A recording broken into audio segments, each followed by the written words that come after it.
السلام علیکم ورحمۃ اللہ وبرکاتہ۔ محترم سامعین، آج کے ٹاپک میں ایک شرعی مسئلے کی وضاحت کرنا مطلوب ہے، وہ یہ کہ آلات جدیدہ کی تجارت کا شرعی حکم۔ محترم سامعین، آلات جدیدہ اس کی 3 صورتیں بنتی ہیں۔ پہلی صورت، وہ آلات کہ جن کے بنانے کا مقصد ہی غلط استعمال ہے، جو فقط اور فقط گناہ کے کاموں میں استعمال ہوتے ہیں، جن کو آلات معصیت بھی کہا جاتا ہے، جو ناجائز اور خلاف شرع کاموں میں استعمال ہوتے ہیں، ایسے آلات کی تجارت کرنا شرعاً ناجائز اور حرام ہے، کیونکہ اس میں گناہ پر مدد کرنا ہے، اور ایسے آلات کی تجارت کی صورت میں جو کمائی ہوگی وہ کمائی بھی حرام ہے۔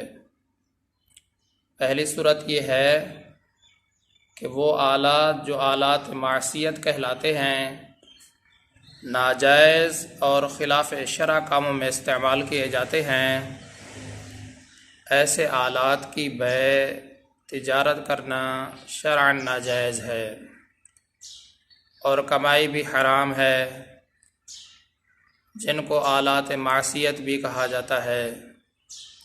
مثال کے طور پر جیسا کہ بینڈ باجا ہے، ڈھول ڈھولکیاں وغیرہ، جتنے بھی گانے بجانے کے آلات ہیں یا جو بھی آلات معصیت ہیں، سب کا یہی حکم ہے کہ ان آلات کی تجارت کرنا شرعاً ناجائز اور حرام ہے۔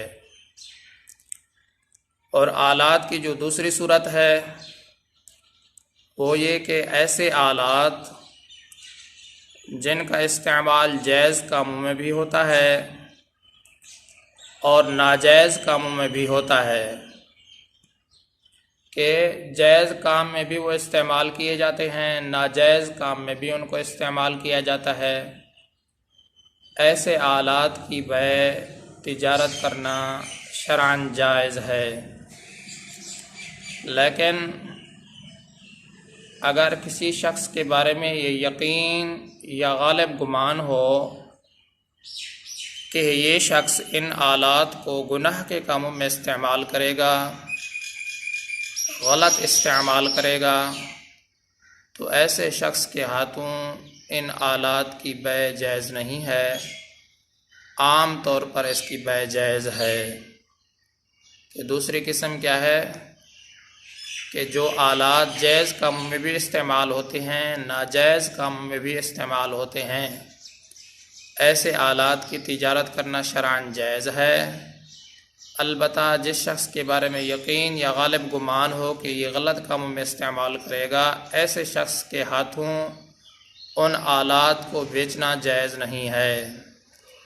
مثال کے طور پر اسلحہ کی بیع، اسلحہ کی تجارت کرنا، موبائل کی تجارت ہے، ٹیلی فون کی تجارت ہے، یا خالی کیسٹیں جو بیچی جاتی ہیں، جو خالی سی ڈیز ہوتی ہیں، ان کی تجارت کرنا شرعاً جائز ہے۔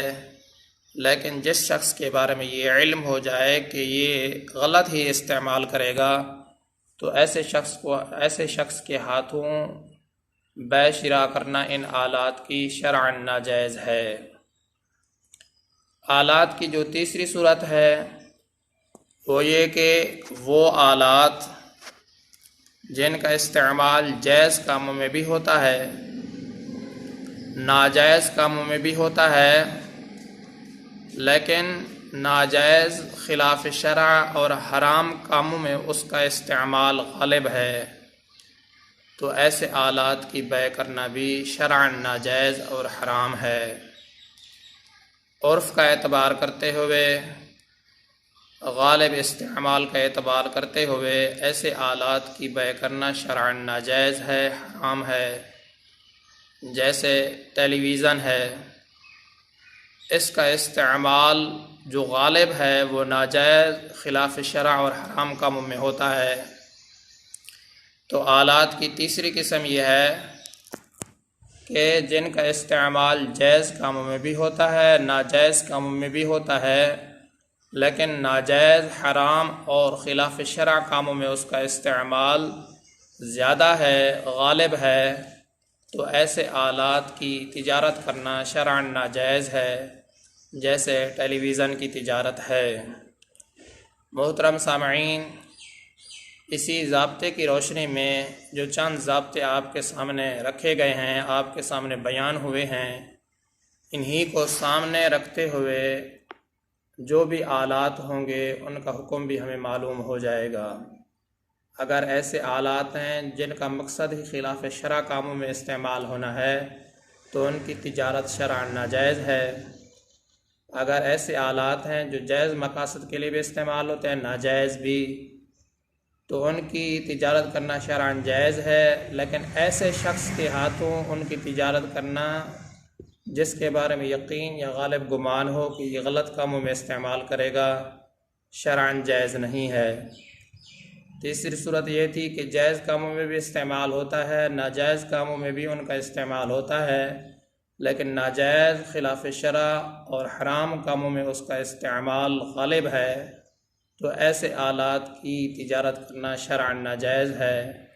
میں اللہ کی ذات سے امید کرتا ہوں کہ آپ کو یہ مسئلہ بخوبی صحیح طریقے سے سمجھ میں آ گیا ہوگا۔ میں آپ سب کی دعاؤں کا طلبگار ہوں۔ محمد ثناء اللہ فاروق۔